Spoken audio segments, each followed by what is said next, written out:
everyone. Hello, hello, hello. Happy Tuesday. Welcome to another evening of Across the Diaspora. Um, it has been some time since I've been on live.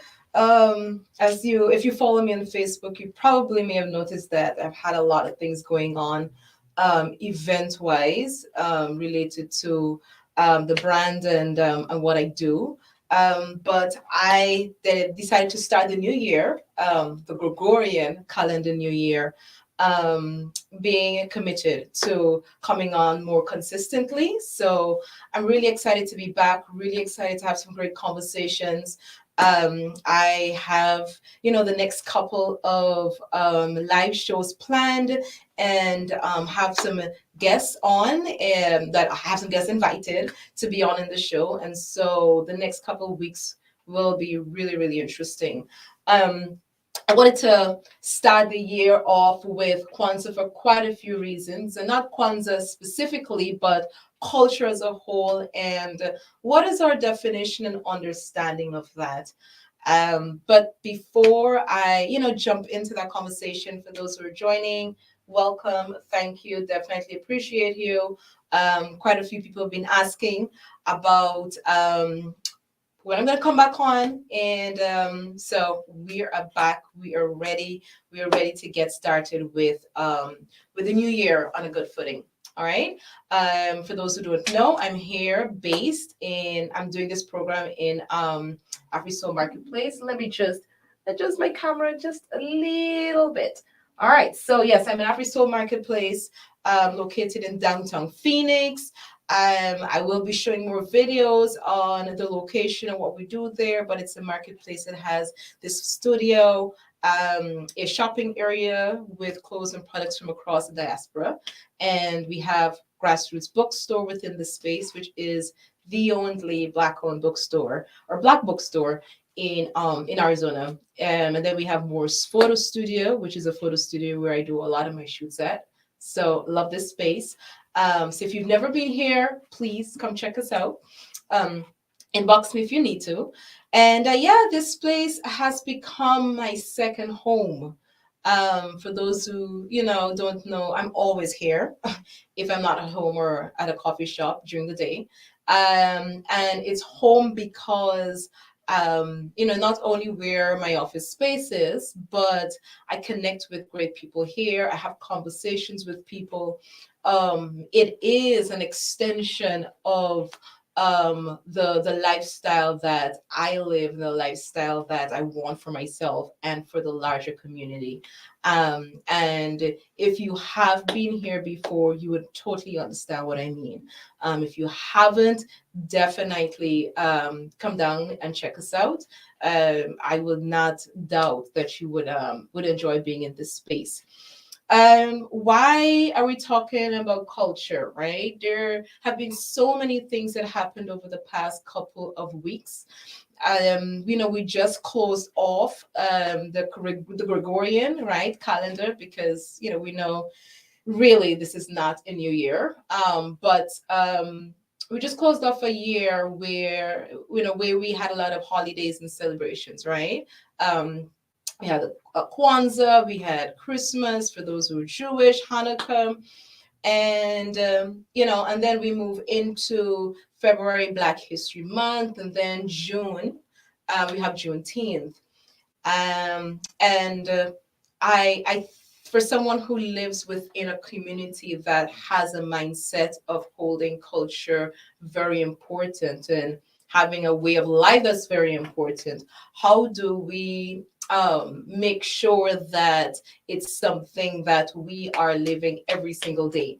Um, Partly another reason why I'm asking these questions is because we just had over the past 2 months, right? Couple months, we had what Woman King movie, we had the Black Panther movie, right? And those were significant, or still are significant movies. Well, not yeah, they're significant, but they also played a great role in reinforcing and educating most of us on our history and who we are and who we have been as a people, right? And that's speaking to those of us of African descent, right? Um, and going through, those, those periods of the two movies and then the holidays, I felt as though it was becoming more ritualistic, right?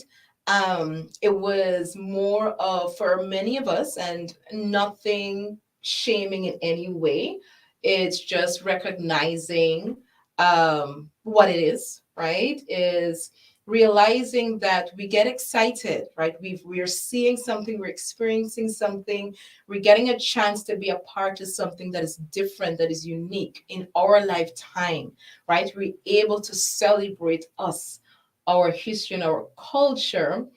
And then that moment goes away. And then we get back to our normal life, right? And then we just continue, you know, dealing with the day-to-day trials and difficulties and joys of everything that life brings.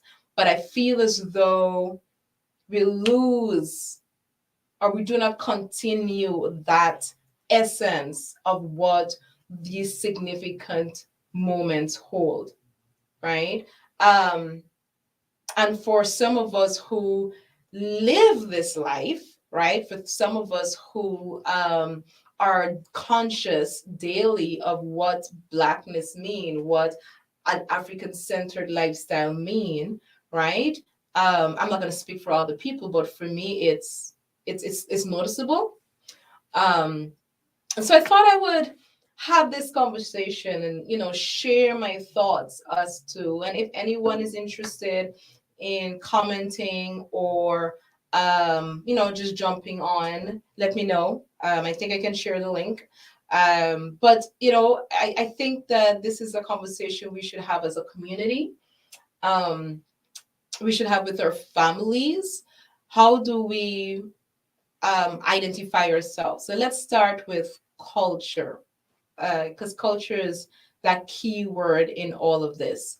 When we think of Black culture, what comes to mind? When we think of Black culture, when we think of because there are many people who seem to feel that African Americans don't have culture, right? Which is totally not true, right? But I've had conversations with people, and they're like, um, we don't have culture. It's not like every other group of people, and I would totally disagree with that. African Americans, they have a distinctive culture that anyone and everyone can recognize. It's in the food that you eat. It's, well, I'm saying you because I wasn't born here, but I still identify as being Black. It's the food that is eaten, it's the music, it's the way of speaking, right? It's the mannerism.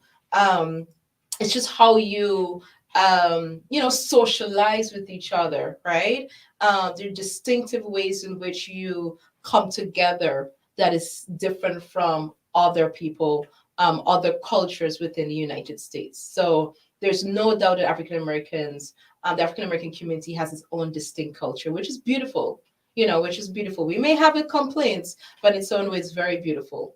Um, and so in saying that, right, what is culture? And the text can say that culture is a way of life of a group of people, right? It's their behavior. Culture is the value system.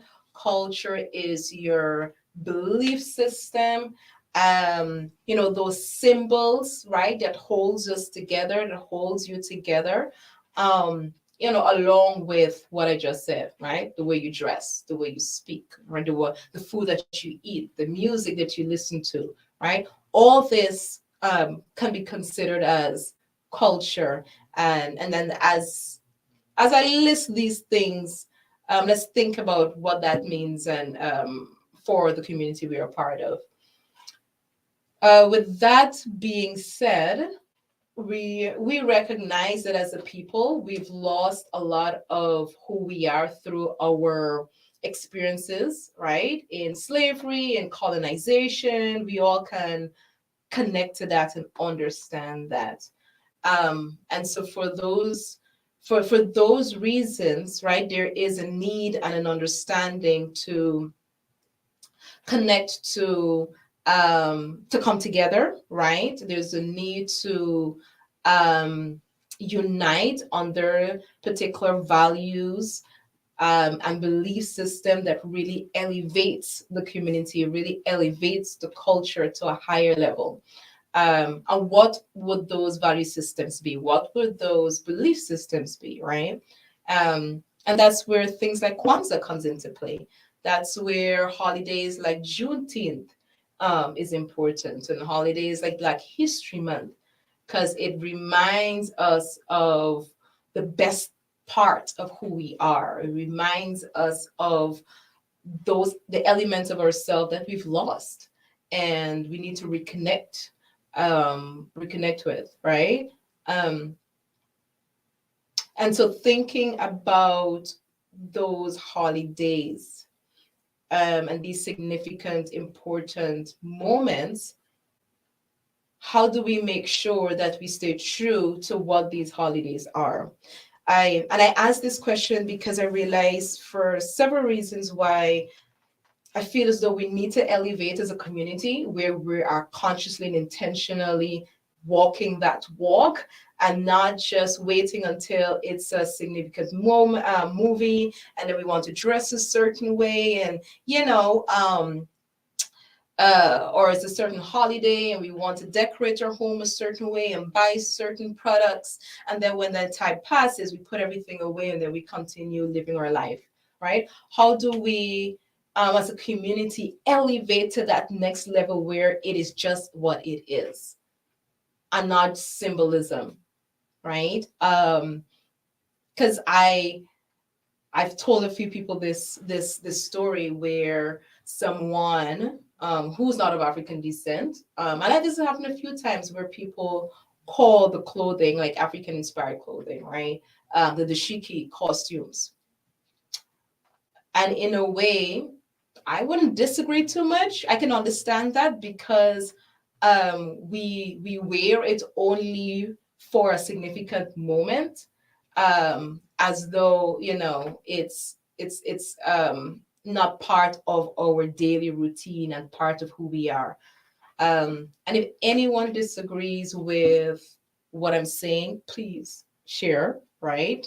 Please let me know. But I am fearful that um, customary practices just becomes that customary practices on these particular holidays without any significant impact on the way we live our life daily. So I look at our children, right? This is how I know we are not doing our work. This is how I know. And this, I say this for the parents who like to say, well, it's the family that raised the children, right? I'm saying this for the families who say, celebrities do not have any impact and role on our lifestyle.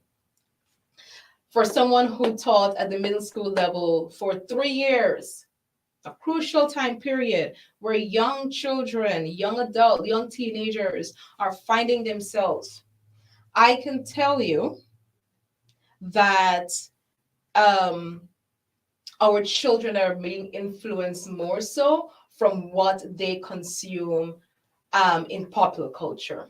That's what's happening. That's what's happening. Um, and this is significant because it shapes your mindset, right? It shapes um, how you identify yourself, how you see yourself, what you call yourself.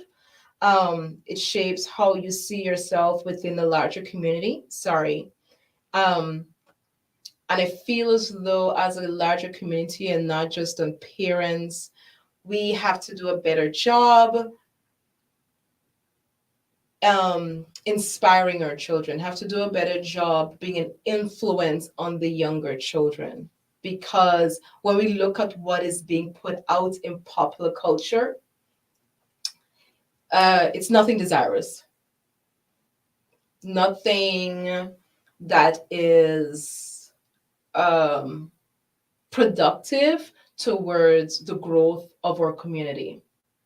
Um, and so I want to challenge us adults, right? Those who have children, are around children, or not, even though we do not live the lifestyle that is being showcased in popular culture, in social media, on the television, even though you do not live or relate to that, it doesn't mean that those value systems, way of life, way of behavior and attitude is not influencing our younger minds, or maybe even us, right? It doesn't mean it's not influencing us. And so if we're aware of that, what are we as adults doing to set the example? What are we as adults doing to make sure that there is an alternative that our younger minds can turn to, right? So I'm really, really putting this on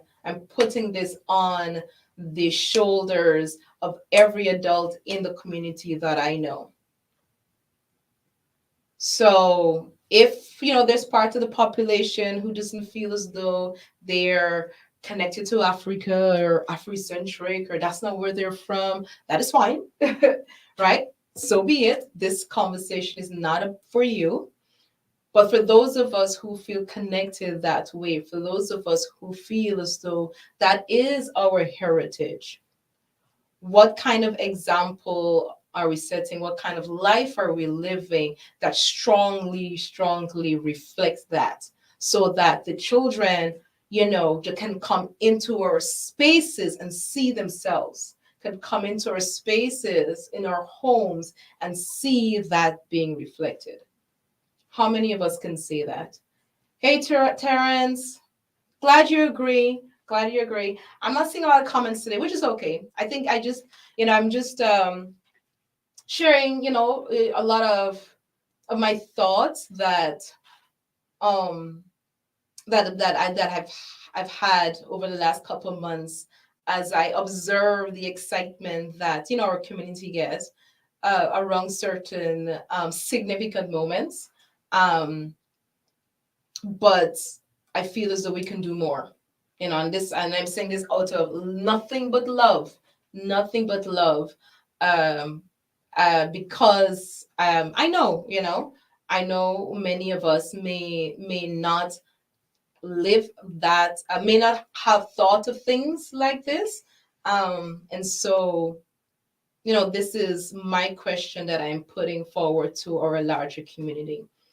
How can we challenge ourselves? So I'm saying Kwanzaa, right? I'm using Kwanzaa because Kwanzaa has become the holiday that is accepted and acknowledged as African centered, and supposed to provide us with a belief system, core of values and principles that we as a community can follow and lead by, right? Can be guided by. And I'm truly appreciative. It is not perfect, but it is very much important for what it is we can be as a community. What it is we can be as a community. And so for the different principles of Kwanzaa, we have Umoja, right? Kujichagulia, Ujima, Ujama, Nia, Kuumba, and Imani, right? Based on those principles, how do we how do we make sure that in some way, some small way, we stay committed to striving for unity within the community, right? Striving for unity and bringing our families together? How do we make sure that we're working towards working collectively as a community and supporting each other? How do we intentionally practice cooperative economics, which I think most of us are doing? I come in contact with a lot of people who are interested in supporting businesses, black entrepreneurs, which I think is really, really good. So that practice is very much something that's growing. Um, but living within creativity, that's something that who we are. We're creative people, right? That just oozes out of us.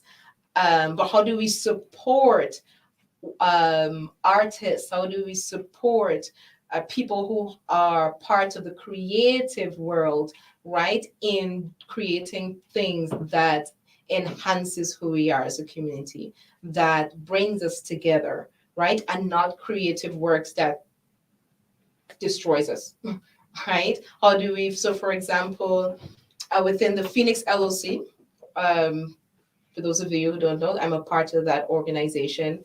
And we have the Ministry of Arts and Culture.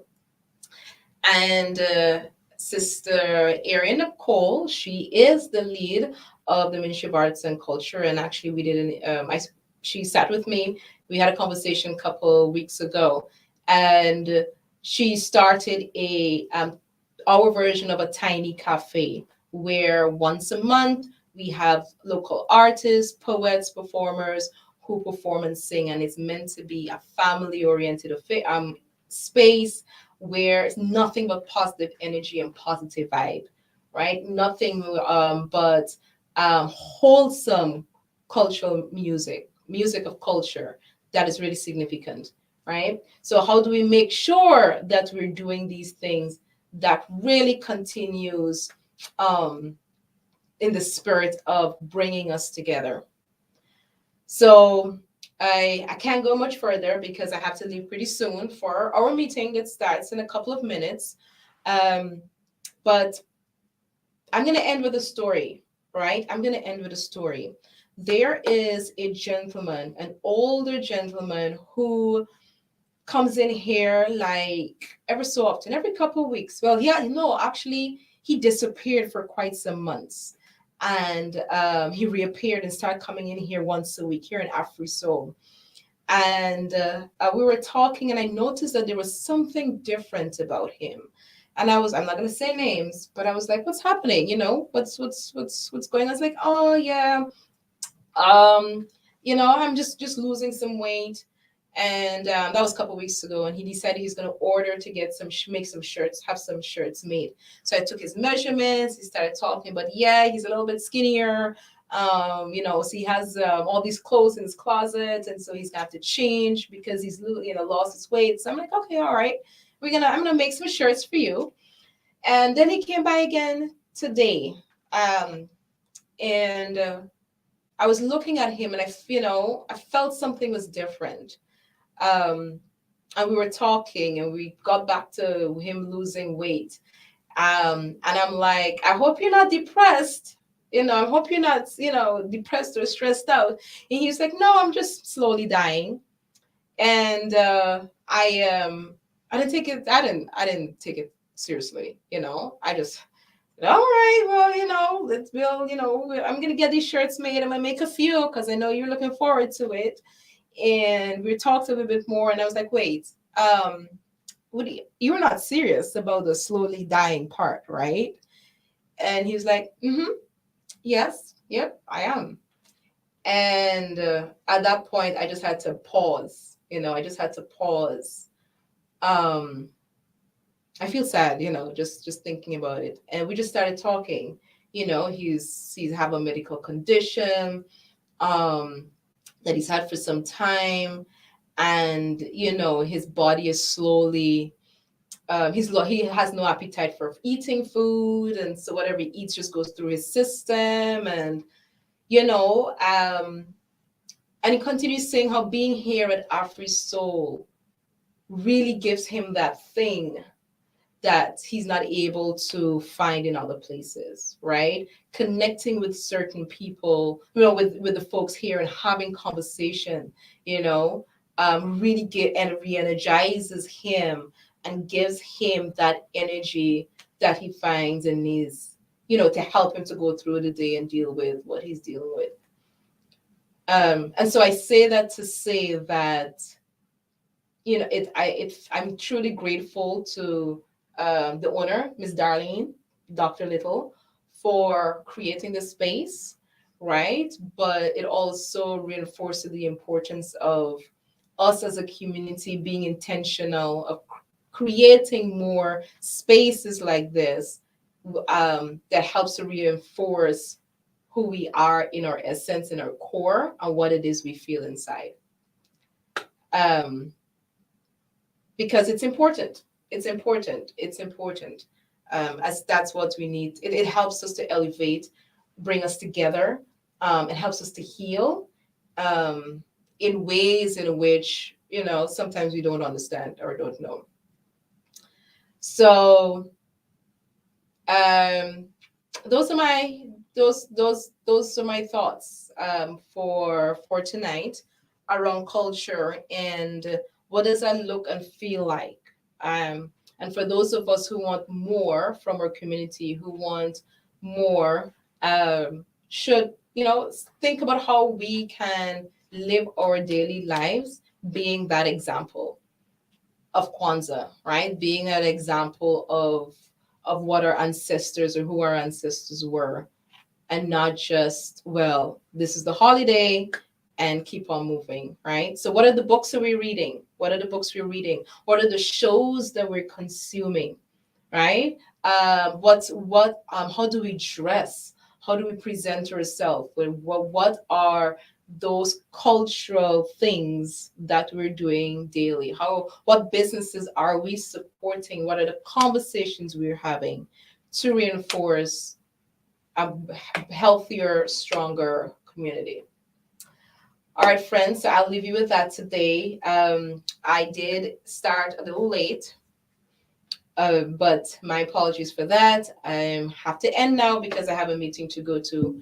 And I hope that we're able to take something away from my thoughts. Before I go, next week, I have a special guest. She does not live in Arizona. She lives in Ohio, but she will be joining me, um, virtually. And she's Haitian. I didn't even know what to say, but she's Haitian. She is a herbalist. She is a private chef. She is spiritual, and she is a definitely beautiful, grounded, young lady, who has so much energy and so much to offer. And she'll be on my show next week, next month, next week. So, thank you for joining me. And please, I look forward to you joining me again next week for another program of Across the Diaspora. And most of you I know are on Facebook. Please go to my YouTube channel, like and subscribe there, because I'll be posting some stuff outside of the lives on my YouTube channel. So it's gonna get interesting this year. I promise you, it's gonna get interesting. You're gonna love it. All right. So see you next week. I'll be having a dynamic guest. You'll love her, I promise.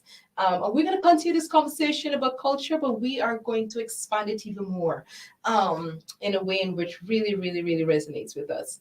So bye for now, and appreciate you all. Have a good night.